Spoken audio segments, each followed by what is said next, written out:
I like it. Ooh, I like it. I like it.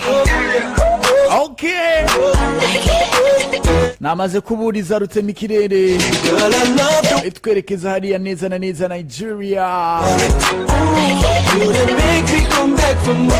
Adutemberera bano basore basanzwe ari impanga canke amahasa.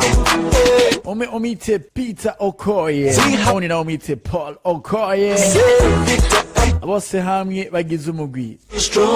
Ari babiri baca mu kirundi bacavuga bombi. Bombi bagize umugwi P Square. All of a sudden say this girl that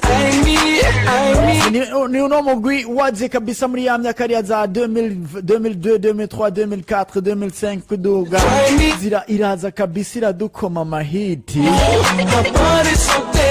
Atani icongereza twari bwamenye tukiri abana tukiri abapeti. Ariko indirimbo zabo tukazivibinga zareza ifunanya. Ino ndirimbo bayita Rolita ariko twe twayita ngo alage. Indirimbo nyinshi barakoranye na Rick Ross. Ewana kabisa barubaka izina muri Afrika, bararengera Afrika gushika naho nuvuga ko aribo baririmbyi ba mbere muri generation no muziki kuva muri Afrika, nibo baririmbyi ba mbere bemeje Amerika kabisa irabahiga irabarondera. Muri Afrika nibo baririmbyi twagize ba mbere ba influence Amerika mu gihe Amerika yari yoboje inkoni y'icuma isi yose ku kintu kijanye na music. Bana basore baje kabisa ibintu bica birahinduka. Ibintu bica birahinduka sasa. Ibintu bifata iyindi ntumbero. Yes, barakoze imiziki, barakora indirimbo nyinshi zigiye zitandukanye, amahiti gusa. Afrika iragira igicizera ati hari kumbe muri Afrika hari umuziki. Inyuma yaho tuza kubumva ngo batandukanye. Ngo batandukanye. Haraheze igihe kinini ya kabisa batandukanye. Umwe wese atangira gukora carrière solo. Wari yitwa Peter Okoye atayitwa Mr. P. Wari yitwa Paul Okoye nawe atayitwa Rude Boy. Aza kwizina Rude Boy kabisa. Barakoze indirimbo wese arakora ku giti ciwe, bakora carrière solo. Haragira igihe sasa, haragira igihe barongera barasubirana kandi nk'umugwi. Hari haize igihe gitoya cyane, hari haize igihe gitoya cyane basubiye hamwe nk'umugwi. I like it. Yes, basubiranye rero igihe basubirana haize imyaka ibiri basubiranye mu mwaka wa 2022 niho abari hafi yabo babegera ati kumbura ibintu muri ko murapfa musanzwe muri amahasa kandi twabakunze nk'umugwi. None ko muri ko murakora indirimbo zidashika ku mitima cyane nkuko mwabikora muri kumwe. Ni murabe musubirane. Hari mu mwaka wa 2022 niho bagisubirana baciye bakorana indirimbo binjiriye ko basubiye gukorana nk'umugwi. Ni indirimbo bayise Jaye. Iyi ngiyi P Square. Okay. Yeah.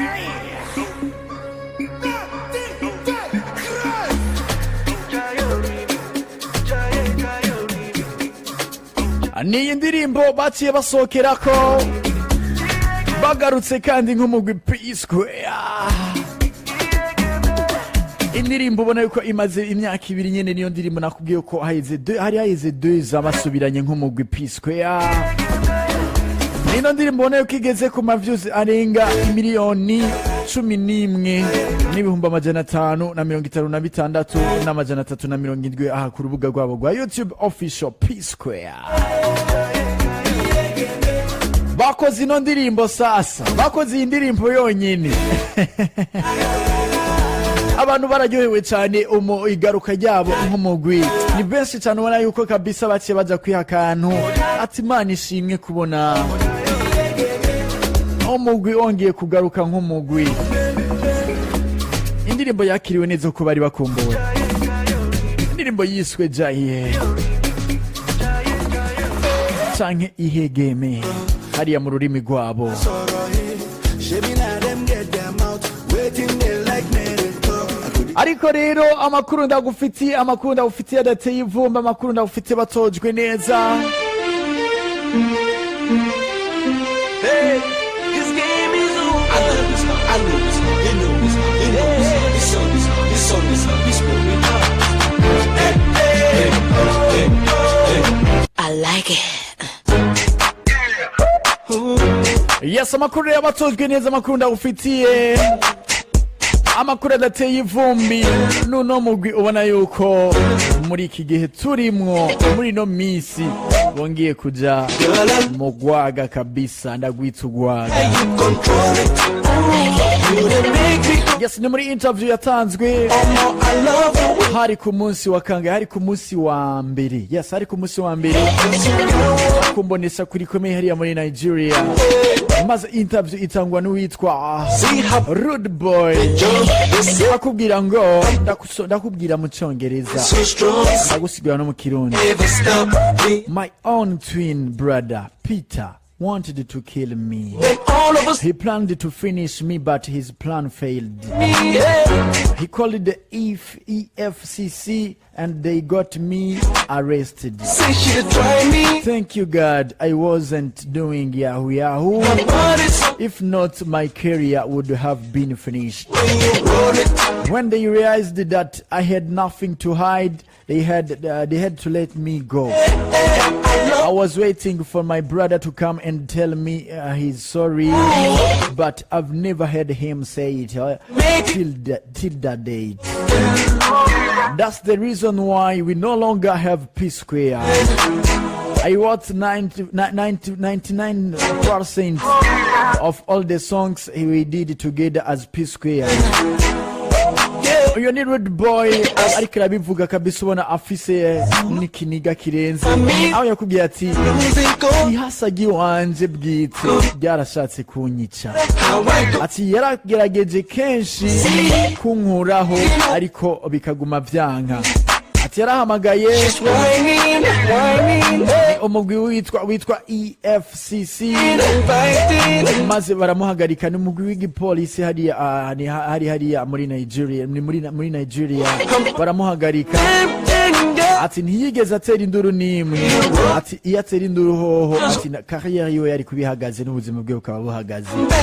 Ati bamaze kubona yuko atakintu na kimwe afise yoba ariko aragirizwa, baciye bamureka aragenda. Akubwira ati ibice 99% kwijana by'indirimbo twakoze nka P Square ni jewe nazandika. Birababaje cyane. Nuno mugwi P Square rero nyuma yo guserebra umuzo wayo igaruka ryawo, kumva yuko P Square atayigihari gushika muri kano kanya, ahubwo kuba basubiranye ari target y'uyu Peter. Control it. Ari kuri target yo kuvuga ati ahubwo reka dusubirane kugira ndakuronke. Okay Jane. Yes, nayo makuru kuvaria muri Nigeria. Bano basore makunze, bano basore barubatse industry y'umuziki wa Afrika ku rwego rushimishije.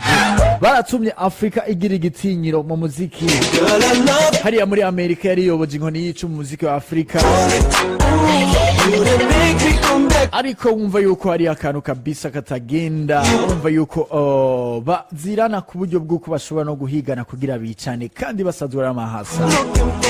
Ni hatari sana. Je numva mbere ndize, reka nsindangiriza ngaha. Je numva namoso zakorotse kabisa. Keeping it so Kandangiriza iganiro ngaha. ever stop. We are headed to the top. Nibaze yuko mwaryohewe. I think that you enjoyed that show. Soldier City. Enjoy inze mwaryohewe mari kumwe nanje Aston King Original.